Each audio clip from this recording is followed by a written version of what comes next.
Welcome to Chemistry 51. Chapter 1 is on matter and measurements. Density is the mass per unit volume of a substance. The formula is abbreviated little d for density, is mass divided by your volume. The units are going to be grams for your mass, and the volume can either be milliliters or cc's, because remember, a milliliter is equal to a cc. They're equivalent. So you can think about, for example, if I have a brick and I have a piece of styrofoam. They have the same exact volume, but we know the brick is going to weigh more. So the mass is on the top. So if we have a higher mass for one of them, we're going to have a greater density. So the density of the brick is going to be much greater than the density of a piece of styrofoam. Now, density is also a physical property. So we mentioned some physical properties that are unique to different substances would be, for example, color, melting point, boiling point. Those are some examples of physical properties. So density is another physical property unique to different substances. The density of water is 1 gram per ml at 20 degrees Celsius, which is about room temperature. This value I want you to remember, the 1 gram per ml, the density of water, because we're going to be comparing different substances to water. So we can think about if I measured out 1 milliliter of water in my syringe and I was to go ahead and weigh the mass of that water, it would equal 1 gram.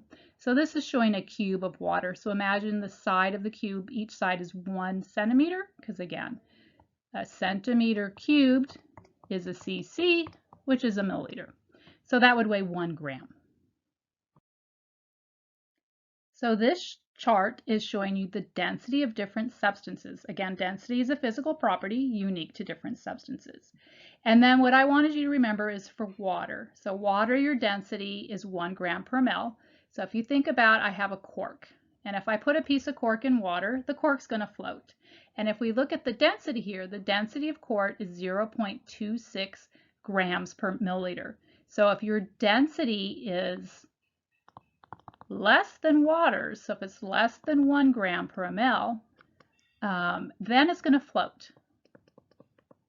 Okay? If I had, for example, let's look at sugar, the density of sugar is 1.59. If I put sugar in water, I would say the sugar is more dense. So that one was going to sink if your density is greater than 1. When making salad dressing, will the olive oil or the vinegar float on the top? So again, we can look up the density. It's unique to different substances. The density of olive oil is 0.91 grams per ml. And again, we're comparing at the same temperatures here. The density of vinegar is 1.05 grams per ml. So whichever one has a smaller density is going to be the one that floats. So as we can see in our picture here, our olive oil is the one on top. It's floating on top of the vinegar. What is the density in grams per ml of 60 milliliters of a liquid that has a mass of 0.10 pounds? Okay, so we have our formula for density. D is equal to mass over volume. And the units always have to be grams per ml for density. So our milliliters for volume is 60 mLs is correct, but the mass is given to pounds. So we need to convert our pounds to grams. So we have 0.10 pounds. We need to convert that to grams as our first step. And then we can calculate density once that's done. So again, we need to go look up English to metric conversion, and we can look up and say that 1 pound is equal to 453.6 grams. So we can create a conversion factor, 453.6 grams per pound, or pound over 453.6 grams. So then we can convert 0.10 pounds, pick the conversion factor with the pounds at the bottom. So we can set up our problem so the units will cancel. And we end up getting 45.36 grams. Now we can go ahead and calculate our density. So density formula, I do want you to remember that one. So D is equal to the mass, which we just calculated is 45.36 grams. The volume was given of 60.0 milliliters. So now we just have to do our math, and we come up with a density of 0.756 grams per milliliter. Again, want to include those units. My final answer has 3 sig figs as the information given in the problem. They both had 3 sig figs as well. So that is the density of my liquid. Now I may ask you with this liquid is, will it float or sink? So again, the density here is less than water because water's density is 1 gram per ml. Okay, so if it's less, then this liquid will float in water. Predict if Coke and Diet Coke will sink or float in water. Okay, so Diet Coke looks like it's floating, and regular Coke looks like it's sinking. So the reason why is, let's think about what the contents are. Coca-Cola has a lot of sugar in it, and when we looked at our physical properties that included the density, the sugar was greater than 1. I think it was like 1.56 grams per ml. So when you add a lot of sugar into that, the density of water was 1, it's going to make the density greater than 1. So that's why our Coke sinks to the bottom. Diet Coke, however, does not have sugar in it, so that's why this is going to float. Its density must be less than water. Density can be used as a conversion factor because density is already in that fraction format. Remember, density is grams per ml. It's however many grams of substance per ml. So we can say grams over ml, or we can say milliliters per gram, depending on what the mass is of the substance. So down here, it's showing you that density can be used as a conversion factor. So if I'm given grams of a substance and I'm given the density of the substance, I can find the milliliters. Or if I'm given the milliliters, I have a double-headed arrow here, I can go this direction and find the grams. And that's again if I was given the density of a substance. Here's an example that we're going to use density as a conversion factor.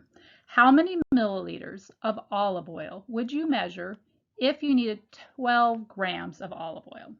The density of the olive oil is given, it's 0.91 grams per ml. So again, if you're given density, we can use that as the conversion factor. It's already a fraction. So we want to start with, let's make our plan here, 12 grams. We use density as a conversion. We can solve for milliliters. So again, we can either say 0.91 grams per milliliter, or we could say 1 milliliter divided by 0.91 grams. You're going to set it up so that our units will cancel.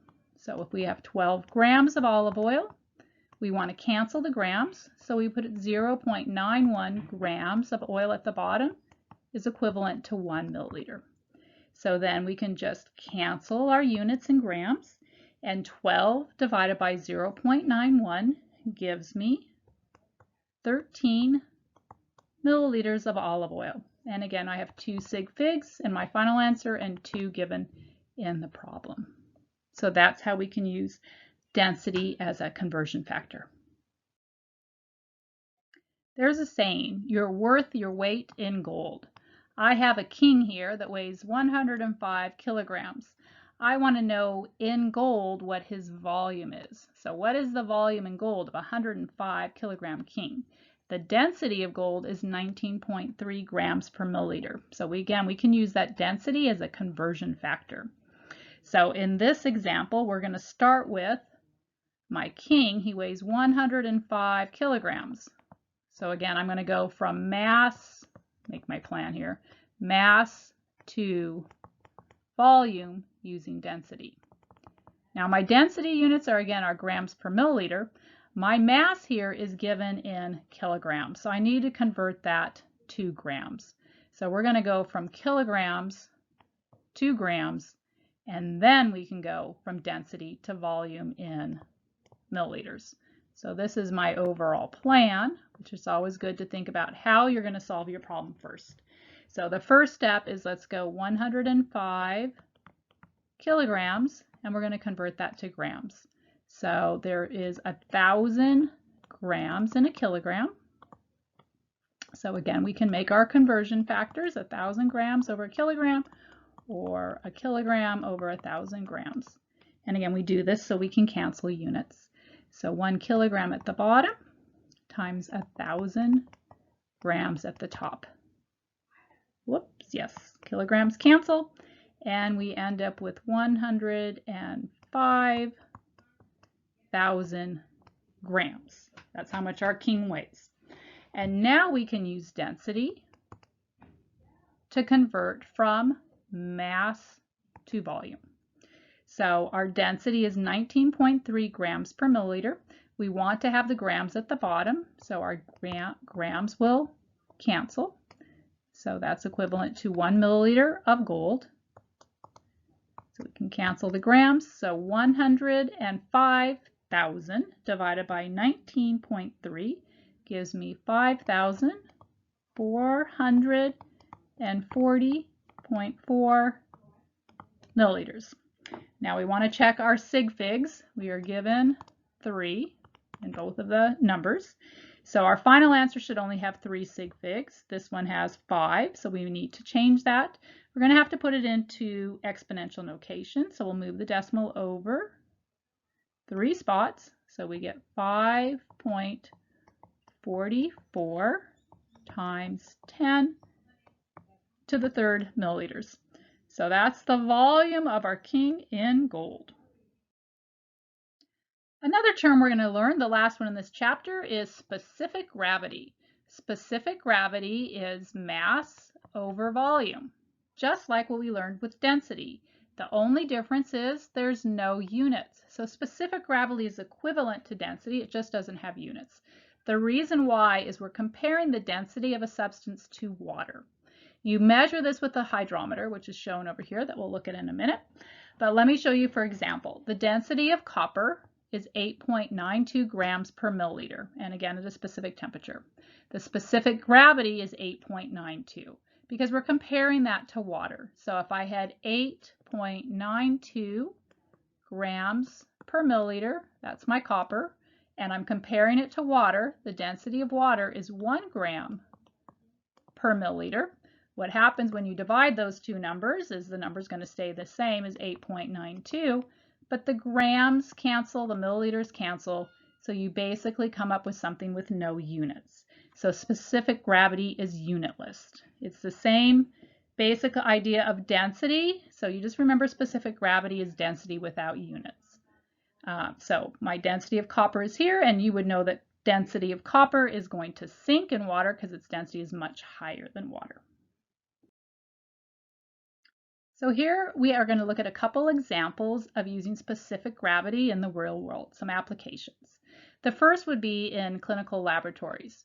In a clinical laboratory, you might measure your urine to determine if it's appropriate or not, if you're healthy. You can use a hydrometer. So basically in the hydrometer, there's one over here, you would put your fluid into the container, you put in your hydrometer, and you're going to see where it floats in the water. It's going to give you a measurement. So your normal urine measurements for specific gravity would be 1.010 up to 1.030. If your urine values were higher, it might be an indication that you have diabetes. So again, that might be excess sugar that's in your urine. If you have lower values, that can indicate that maybe you have a problem with your kidneys.